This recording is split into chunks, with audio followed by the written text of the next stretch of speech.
मेरे फादर ऐसी उसमें बलवे में मरे थे और कोई आज तक कोई सुनवाई नहीं हुई हमारी। आज ये योगी जी का बहुत धन्यवाद बोल लिया हूँ। लोगों ने कहा साहब जितने यहाँ पर मुस्लिम हैं तुम उन्हें मरवा दो, तो हमारे पिताजी ने या हमारे चाचा जी ने मना कर दिया कि भाई हम ऐसा नहीं कर सकते, हम लोग सनातनी हैं तो ऐसा तो नहीं करेंगे। जहाँ पर भी ये लोग हैं अपने सुरक्षित यहाँ से जाएं, हमारी कांची से निकल जाएं। पर उसके बाद जो हुआ वो हमने देखा कम से कम 32 लोगों की मौत तो हुई और यहाँ पूरा माहौल बदल गया। तो हिंदुओं का पलायन स्वाभाविक था। उस समय पे हिंदू जो है डर के माहौल की वजह से पलायन कर रहा था। जितने भी कारोबार हैं धीरे धीरे मुस्लिमों ने यहाँ छीन लिए हैं। जितनी भी दुकानें थी कम दामों में या उनके मकान डरा धमका के उनको कम दामों में लिखवा लिया, अंगूठे लगवा लिए। तो ये काम जो उन्होंने 1978 के बाद में दंगे के समय में किया। आज़ादी के बाद से ही संभल ने कई सारे दंगे और बलवे देखे हैं, लेकिन सबसे यादगार अगर लोगों को कोई बलवा है तो वो है साल 1978 का। 1978 में जो बलवा हुआ था उसके बाद जो हिंदू बस्ती थी वो लगभग खत्म होने के कगार पे आ गई थी। लोग वहां से पलायन कर गए थे, कुछ लोग दूसरे जिले में चले गए थे, कुछ दूसरे राज्य में चले गए थे। लोग यहां पर अपने आप को सुरक्षित नहीं महसूस कर रहे थे। 78 में ऐसा क्या हुआ था और 78 की जो त्रासदी थी, 78 का जो एक तरीके से कहें तो जो पीड़ा लोगों के अंदर थी वो कितनी भयावह थी, ये हम लोगों की जुबानी सुनेंगे। ये देखिए कुछ बुजुर्ग हमारे साथ बैठे हुए हैं, कुछ लोग यहाँ बैठे हुए हैं, यही आपको बताएंगे 78 की कहानी कि आखिर 78 में ऐसा क्या हुआ था, 78 में क्या वो चीजें हुई थी जिससे ये पलायन कर गए, ये अपने घर बार छोड़ दिए, अपने बच्चों को बाहर भेज दिए और ये स्थिति आ गई कि यहाँ पर जो आबादी है वो लगातार हिंदुओं की कम होती गई। सर 78 में ऐसा क्या हुआ था? आप इतने बुजुर्ग हैं, उस वक्त की पूरी कहानी आपको पता होगी, कैसे दंगा शुरू हुआ था और जो हिंदूज थे उनके साथ क्या हुआ था? जो भी एटमॉस्फेयर था, जहाँ तक मुझे याद है कि ओवरऑल इनका इतना आतंक था कि उस आतंक के आगे हिंदू तो एक तरफ को दुबक कर रह गया और यहाँ से भागने की स्थिति में आ गया। जिसको जहाँ राह मिली उधर को निकल गया और ओवरऑल इतनी दयनीय स्थिति बन गई हिंदू की कि वो अभी तक उभर नहीं सका है। उस वक्त क्या ही स्थिति थी? कितनी हिंदू परिवार थे, कितनी हिंदू बस्तियां थी और कैसे लोग पलायन कर गए, कैसे निकल गए? तो धीरे धीरे कमी होते चले जा रहे हैं। बराबर उस टाइम जो थे वो आज लगातार घटते चले जा रहे हैं। हर आदमी यहाँ से पलायन की सोच रहा है। मैं किसी बच्चे से कहता हूँ कि यहाँ आके आ जाओ, बोले ना अब हम यहीं पर ठीक है, हम यहाँ पर नहीं आना चाहते। और मैंने कितने परिवारों को देखा, जब भी कभी सुनता हूँ कि वो चले गए साहब, वो चले गए, वो चले गए, तो व्हाट इज दिस? एक एक एक बड़ी दयनीय स्थिति है, दैट कांट बी डिस्क्राइब्ड। ये है इस तरह से। जब आपने भी देखा होगा 78 का जो पूरा बलवा हुआ था, 78 के बलवे की शुरुआत कहाँ से हुई थी, कैसे हुआ था और कैसे लोगों को मारा गया था उस वक्त? यहाँ एक व्यक्ति था जिसका नाम था मंजर सफी। वो ये उस समय ऑटो रिक्शा तो नहीं थी, वैसी रिक्शा ही थी हाथ वाली। वो उन रिक्शा वालों का नेता था। और यहाँ एक डिग्री कॉलेज है MGM डिग्री कॉलेज, आज भी है। वो दूसरी बात है उस समय उसकी लोकेशन तहसील के सामने थी, आज वो चौधरी सराय में है। उसकी मेंबरशिप होती है जिसमें 10,000 रुपये जमा होते हैं, तो लाइफ टाइम मेंबरशिप मिलती है। मंजर सभी के पास पैसा नहीं था, लेकिन वो MGM की मेंबरशिप चाहता था। अचानक कुछ ट्रांसपोर्टर्स ने, जो कि मुस्लिम ही थे, उन्होंने 10,000 रुपये वहाँ जमा किए। मंजर सभी ने वहाँ जाकर देखा ये 10,000 रुपये मेरे लिए जमा हुए हैं, लेकिन उन्हीं ट्रांसपोर्टर्स ने ये कह दिया कि ये हमने किसी के नाम से जमा नहीं किए। तो मैनेजमेंट ने मंजर सफी को वहाँ वो लाइफ टाइम जो थी वो देने से मना कर दिया। इस बात पे वो 40-50 लोगों को लेकर तहसील पे पहुँच गया। उस समय यहाँ SDM थे बंसीधर, कोतवाल था घोषियाल और डिस्ट्रिक्ट का DM थे फरहत अली। और फरहत अली का मंजर सभी पर पूरा हाथ था, पूरी छूट थी उसे। उसने वहाँ जाके तहसील पे बहस करी, दंगा करा और SDM के चांटा मार दिया। उसके बाद उसने जाके पुलिस थाने को घेर लिया और बाजार को बंद करवाना शुरू कर दिया। हालांकि उस समय एक हमारा बहादुर सनातनी भी था जिसने अपनी दुकान बंद नहीं करी, और वो दुकान जो शराब का ठेका है उसके बराबर में पान की आज भी है। और वहाँ से फिर ये बलवा शुरू हुआ। अब जो लोग यहाँ गांव के आए हुए थे उनके यहाँ से निकलने का रास्ता भी वही था जहाँ से मुरारी लाल जी की फर्सी। तो मुरारी लाल जी ने तो उन्हें बचाने के लिए अंदर ले लिया, पर उसके बाद जो हुआ वो सबने देखा, कम से कम 32 लोगों की मौत तो हुई है, और यहाँ पूरा माहौल बदल गया। और बहुत दिनों तक जो चीनियों के स्टॉक थे उनका धुआं 8-10 दिन तक बराबर देखा गया है उन दिनों। तो वो उससे बेबस तो है ही। उसका वजह ये हुआ कि जो कभी राय शक्ति पूरी रोड जो कहलाती है, जहाँ मंदिर निकला है, मतलब ये माहौल जो आखिर तक जाता है, ये संपूर्ण हिंदू क्षेत्र था, और हर बिरादरी हर जाति के लोग हिंदुओं में यहाँ रहते थे। पलायन तो पहले भी शुरू हुआ थोड़ा थोड़ा, लेकिन 78 के बाद बिल्कुल खाली हो गया और मुस्लिम क्षेत्र बन गया। अच्छा सर, एक बात बताइए, 78 की जब हम बात कर रहे हैं, 78 के बलवे की बात कर रहे हैं, उस वक्त की अगर हम बात करें तो कितनी हिंदू की संख्या थी, कितनी हिंदू बस्तियां थी, और अभी की अगर हम बात करें कितनी संख्या कम हुई है? 78 में कितने लोग पलायन किए थे? भाई सन 78 में अगर मैं बात करूं तो सन 78 में मेरी एज 17 साल थी। सन 78 में जब बलवे की स्थिति थी, ये 26 मार्च का दिन था, तब ये शुरू हुआ था। और मैं 17 साल की उम्र एक अच्छी होती है, और लोग जो है आप जानते ही होंगे कि उत्साह में रहते हैं, भाई क्या हुआ है और कैसे हुआ है और हम भी करेंगे तब भी। तो हम भी सड़क पे निकले हुए थे, आगजनी चल रही थी, मंजर सफ़ी उपद्रव मचा रहा था। तो हमारे प्रमोद गुप्ता पनवाड़ी के यहाँ से शुरू हुआ, और उसके बराबर में एक सब्जी मंडी हुआ करती थी। सब्जी मंडी में तोड़फोड़ सबसे पहले शुरू हुई, और सब्जी मंडी की जो तोड़फोड़ थी, तो यहाँ से ये सूचना गई कि मंजर सफ़ी को मार दिया गया। मंजर सफ़ी को मारने की सूचना जैसी शहर में फैली, तो वैसे ही जो मुरारी लाल का फड़ था, वहाँ पर लोग जो थे उसके अंदर घुस गए।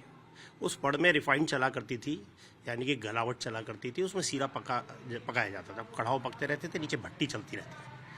वहाँ जब हुआ तो मुरारी लाल जी के फड़ में एक उनके मामा हुआ करते थे, उन्हें बनवारी लाल कहा जाता था। तो बनवारी लाल जी वहाँ पर बैठे हुए, तो वही सब उसका संरक्षण देखा करते थे। जब ये बलवे की खबर वहाँ पहुँची तो वहाँ पर मुसलमान घुस गए, क्योंकि वहाँ पर इसलिए घुस गए क्योंकि बराबर में ही नखासा है, खेड़ा है, दीपासराय है। ये सब लोगों ने जाकर के वहाँ पर सबसे पहले छापा मारा, और सबसे पहले वहाँ पर घुस करके इनके पास बहुत सारा एक अच्छा असला था, उस असले से इन्होंने सबसे पहले लाला बनवारी लाल जी को मारा, काटा, और इवन के उनके जूतों में भी सरिया घुस दिया गया, और उसके बाद उनको काट करके उस भट्टी में डाल दिया गया। वहाँ बहुत ही उपद्रव हुआ, और मैं समझता हूँ कि उस दिन का किस्सा है 15 से 20 लोग वहाँ पर मारे गए। और मेरे बाबा जी की भी गलावट थी, गलावट बहुत थी वहाँ, तो हमारी भी गलावट चला करती थी। हमारे यहाँ सलारपुर की गलावट चला करती थी, और वहाँ से लोग आया करते, तो वो हमारे यहाँ सारा ही काम मुस्लिमों से था। लोगों ने कहा साहब जितने यहाँ पर मुस्लिम हैं तुम उन्हें मरवा दो। तो हमारे पिताजी ने या हमारे चाचा जी ने मना कर दिया कि भाई हम ऐसा नहीं कर सकते, हम लोग सनातनी हैं, तो ऐसा तो नहीं करेंगे। जहाँ पर भी ये लोग हैं अपने सुरक्षित यहाँ से जाएं, हमारी खांची से निकल जाएं। तो हम लोगों ने उन्हें खांची से निकाल दिया और वो चले गए। परंतु ऐसा हम भी कर सकते थे, लेकिन हमने ऐसा नहीं किया। ये सनातन की पहचान है। तो 1978 के बलवे की अगर बात करूँ, जैसा आप कह रहे हैं कि भाई आबादी क्या थी, तो उस समय मुझे अच्छी तरह से याद आ रहा है, या तो हम आधे आधे थे या 55-45 हुआ करते थे। वो 55 थे तब भी, हम लगभग उनसे कुछ कम थे। तो आज कितने होंगे? आज की स्थिति तो 20% और 80% की रह गई है। तो आखिर ये स्थिति आई कैसे? आखिर ये संख्या हिंदुओं की कैसे घट गई और उधर क्यों बढ़ गई ऐसे? परिस्थिति आप देख रहे हैं कि संभल को कभी भी राजनीतिक अस्तित्व नहीं मिला, राजनीतिक संरक्षण नहीं मिला। और राजनीतिक संरक्षण न मिलने का कारण यह है कि भारत में 1947 से लेकर के अगर मैं बात करूं 2014 तक, तो हमेशा विपक्ष ने राजनीति की है, विरोधी पक्ष ने राजनीति की है, और विरोधी पक्ष की वजह से हमेशा सनातन को धक्का पहुंचा है, और सनातन हमेशा घटा है। और यही कारण है कि संभल जैसे इलाकों में सनातनियों की कमी हुई है। अच्छा, 78 की हम बात कर रहे हैं, 78 के बलवे की बात कर रहे हैं। उस वक्त क्या स्थिति थी, आपको क्या याद है? किस तरीके से लोग पलायन किए, किस तरीके से लोग भागे थे उस वक्त? देखिए, सन 1980 का मेरा जन्म है और जैसा मैं अपने बुजुर्गों से सुनता हूँ कि उस समय बड़ी भयावह स्थिति रही, कैसे लोगों को जिंदा जला दिया गया, कैसा उत्पीड़न हुआ उस समय। तो वो स्थिति दोबारा ना हो, हमें राजनीतिक संरक्षण की आवश्यकता है, संबल को रक्षा सुरक्षा की आवश्यकता है और जैसा शासन प्रशासन वर्तमान में कार्य कर रहा है उससे यहाँ के हिंदू बहुत खुश हैं, बहुत ही ज्यादा। लेकिन सवाल यह है कि आखिर हिंदुओं की संख्या घटी कैसे? जो संख्या थी, जो कि पहले 45% थी, वो 20% पे कैसे आके गिर गई? उसका जो मेन कारण रहा वो लोगों का यहाँ का जो भय का माहौल था, उस भय के माहौल से डर के लोगों ने पलायन किया, लोग बाहर चले गए, अपने बच्चों के भविष्य के लिए सोचा उन्होंने कि यहाँ सुरक्षित नहीं है। बस मेन कारण वही रहा कि यहाँ से लोग पलायन करते रहे। उन्होंने सोचा कि यहाँ जिस प्रकार से गुंडागर्दी चल रही है, चरम सीमा पर थी उस समय गुंडागर्दी, समाजवादी पार्टी के कुछ नेता थे जिन्होंने यहाँ पर गलत कार्य किया, एक ही वर्ग के लोगों को प्रोत्साहन दिया, तो उसका मेन कारण यही रहा। और अब हमें इस पलायन को रोकना है, हमें संबल का जो हमारा अस्तित्व है, जो तीर्थ नगरी है, उसे बचाना है और उसकी रक्षा करनी है, उसी का ही बस ये होना चाहिए। अच्छा, आपको क्या याद है 78 के बारे में? क्या था 78 में माहौल और कैसे लोग जो हैं वो परेशान थे उस वक्त? कुछ याद है आपको 78 के वक्त की क्या स्थिति थी, क्या मंजर था? याद है कि कर्फ्यू लग गया था और मैं छोटा था, तो घर की कबाड़ा बंद कर दी, निकलने ना दे रहे कोई भी। और जब हिंदू पुलिस आ जाती थी उसमें तो हमें छूट हो जाती थी और वैसा कुछ नहीं होता था। आपको क्या याद है उस वक्त? हम ऐसे ही रहे होंगे 10-12 साल के उस समय, और बस सुना था हमने, ज़्यादा ध्यान नहीं है। लेकिन परिस्थिति यही रही कि यहाँ पर हिंदू भागे इसीलिए कि वो दंगा जो हुआ, दंगे के भय की वजह से भागे, और उसके बाद कभी भी हिंदू को ये सहारा देने वाला कोई नहीं मिला कि कोई जैसे राजनीतिक होता है, एमपी होता है, एमएलए होता है, ऐसा कोई नहीं मिला। सापा की सरकार रही, कांग्रेस की रही, इस तरीके की सरकारें रहीं, तो उसमें हिंदू का मनोबल टूट गया, उनकी सुनवाई कुछ हुई नहीं, और उनकी सुनवाई नहीं, एक ही पक्ष की सुनवाई होती रही। इसलिए लोगों को लगा कि भाई यहाँ से तो पलायन करना ही ठीक है, बच्चे भी भविष्य खराब है बच्चों का, इसलिए हिंदुओं की संख्या कम हुई। आपको क्या लगता है ये जो संख्या जो है, जो लगातार गिर रही थी, इस संख्या गिरने के पीछे का कारण क्या है? क्या स्थिति रही थी उसमें? देखिए, उस समय मैं 10 वर्ष का था और मैंने इस दंश को भी झेला था, और मैंने जब देखा था मार्शल लॉ लगा था, 70-80 दिनों तक जो चला था, देखते ही गोली मारने के आदेश थे। और इसके पीछे जो आबादी घट रही है उसमें कई कारण हैं। एक तो पारिवारिक कारण है कि हम लोगों के यहाँ हम दो हमारे दो का नारा है, दूसरा वर्ग का जो है ऐसा नहीं है, और दूसरा राजनीतिक कारण रहा कि सदा से ही विपक्षी सरकारें रही हैं और उन्होंने एक वर्ग विशेष को ही तरजीह दी, और जो हमारी संबंध में थे जैसे रोजगार है और आवास है वो सीमित रहे, और आज भी वही स्थिति बनी हुई है। मात्र 2-3 मोहल्ले रह गए हैं संभल में। हम तो लगातार मांग कर रहे हैं राष्ट्रीय मानव अधिकार आयोग के माध्यम से भी कि सुरक्षा और व्यवस्था के लिए और सहूलियतों के हिसाब से संभल को रिस्ट्रक्चर किया जाए। यहाँ पर रोडवेज और क्या नाम है रेलवे और जो साधन है, शिक्षा के साधन हैं, रोजगार हैं और आवास है, इस पे काम किया जाए। और जो इस समय वर्तमान सरकार काम कर रही है वह साधुवाद के पात्र है। देखिए, ये यादें हैं लोगों की। अच्छा, आपने भी सुना होगा इसके बारे में, 78 के बारे में। 1992 में भी इस तरीके से बलवा हुआ था। क्या याद है आपको और क्या स्थिति थी उसमें? जैसे मेरे पूर्वज मुझे बताते हैं कि 1978 में जो हिंदुओं का नरसंहार किया गया था संभल में, जो स्थिति आज बांग्लादेश में हिंदुओं की है वो उस समय पे संभल में हुआ करती थी।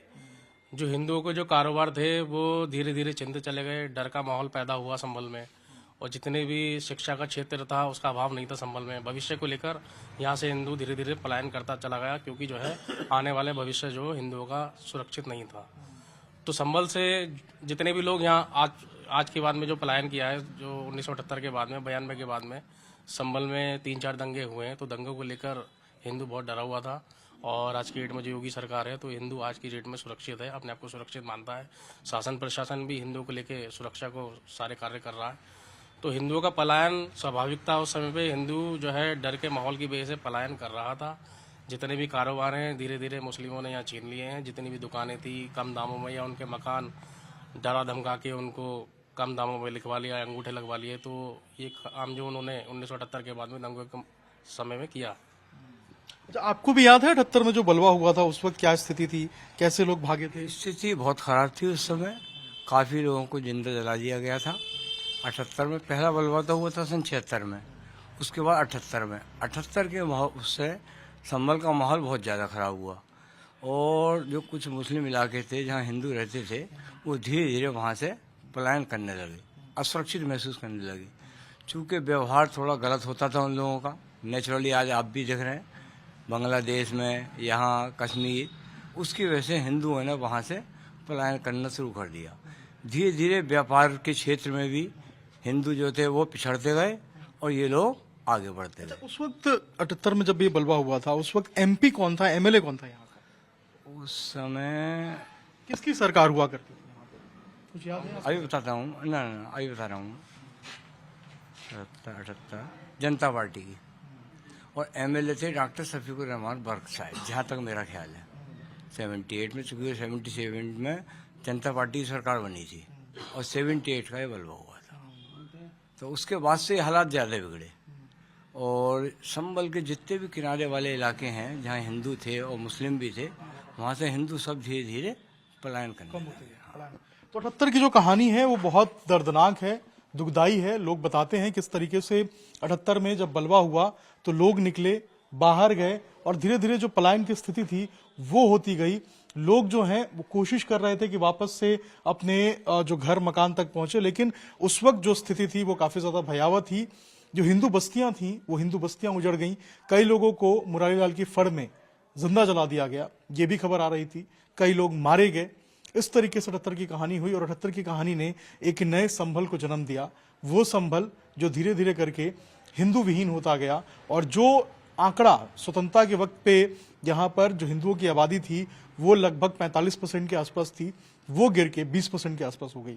तो आप समझ सकते हैं कितना बड़ा परिवर्तन संभल के अंदर आया, कितना बड़ा डेमोग्राफिक चेंज संभल के अंदर आया।